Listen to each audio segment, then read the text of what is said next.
बिस्मिल्लाहिर्रहमानिर्रहीम। मैं तो सबसे पहले असद कैसर साहब और मुस्तफ़ा साहब का और उनके साथ आए हुए वफद का बेहद मशकूर हूँ कि वो आज आए हैं और उन्होंने हमें दावत दी 20 और 21 को इनकी कॉन्फ्रेंस है। इंशाअल्लाह ताला हम अपने दोस्तों से भी मशवरा करेंगे और उम्मीद है कि इसमें हम अपना हिस्सा डालेंगे। मुल्क में जो मजमूई सूरत हाल है वो मेरा ख़्याल है कि जब तक मुल्क में सियासी इस्तेकाम नहीं होगा तो आपकी मईशत भी है जो है वो भी आगे नहीं बढ़ सकती। और साथ ही साथ जो दहशतगर्दी की एक फ़िज़ा ख़ासकर 2 सूबों में ज़ोर उसने पकड़ ली है तो वो भी एक बड़ा मसला है। इससे पहले इन्होंने एक जरगा बुलाया था पेशावर में, हमने उसमें शिरकत की और यकजहती का मुजाहरा किया। और आज की तारीख़ इस लिहाज से भी अहम है कि 11 साल पहले इस तारीख़ पे APS पे हमला हुआ था। एक दर्दनाक सानिया है जो कि जिसके ज़ख़म अब तक पुर नहीं हुए। और उस वक़्त सब पॉलिटिकल पार्टीज़ ने यकजा होके और उसी के नतीजे में नेशनल एक्शन प्लान अमल में आया था।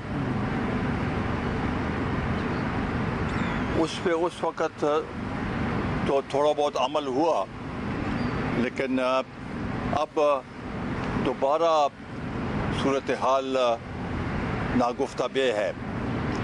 और इसके लिए भी ये ज़रूरी है कि सब पॉलिटिकल पार्टीज़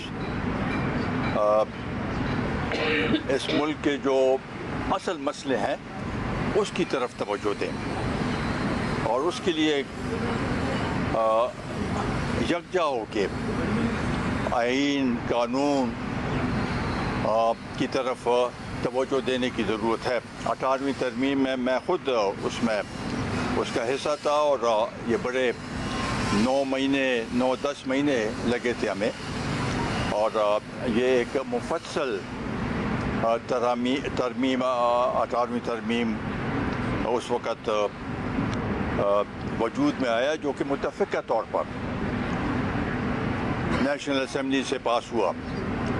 अगर उसमें कोई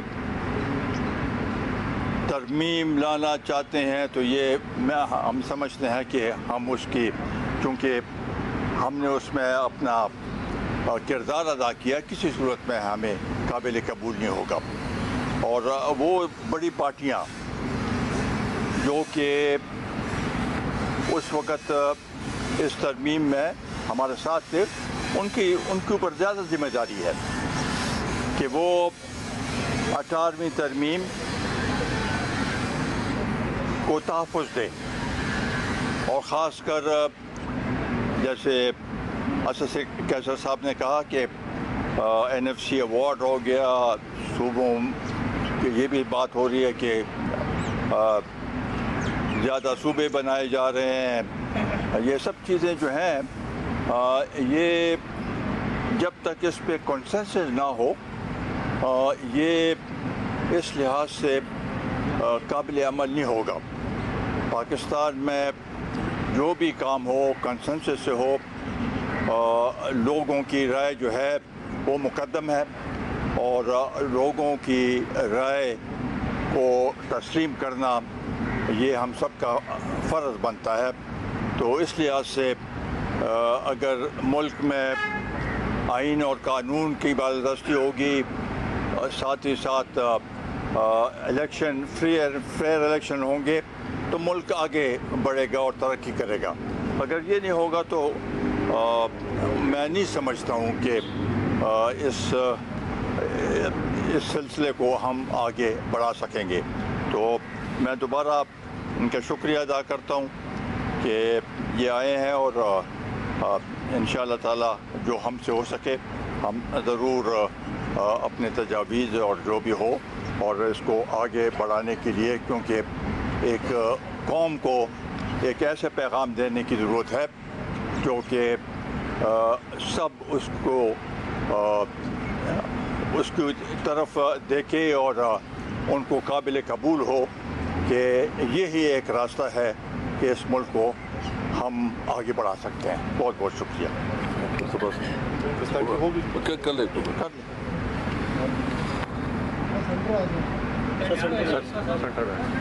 بہت بہت شکریہ. بس باتیں ساری کابرین اور ہمارے بزرگ آفتاب خان شیرپاؤ صاحب کر چکے.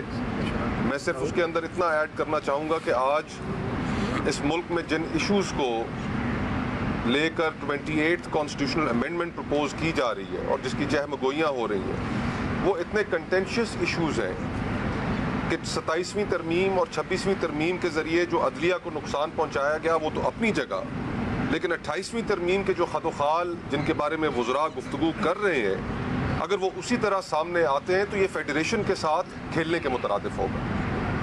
ایک ایسی اسمبلی کہ جس کو مینوفیکچرڈ اکثریت دلائی گئی آئین میں ترامیم کرنے کے لیے.